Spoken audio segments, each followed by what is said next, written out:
Sumumpa ako sa'yo kasi pag masama loob. Pinipm kita. Personal eh. Ay, personal. Ano ko naman pala? Kasi hindi Ay, ka... oo. Pag masama yung loob ko, sinasabi ko sa'yo na hindi ka may nagsusumbong. payakap ako. Oo, sa personal. Hindi ka nagme-message sa akin kapag may problem.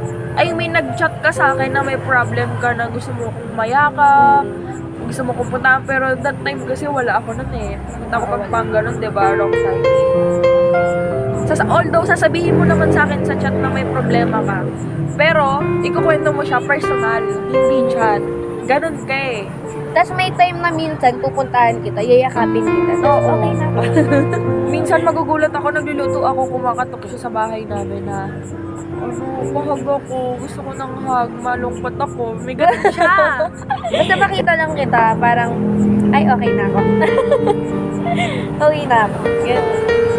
Ganun lang. Ganun pag kaibigan, hindi yung magtatampo. Kung may pinagdadaanan ako, di man lang niya ako mapuntahan. Hindi dapat.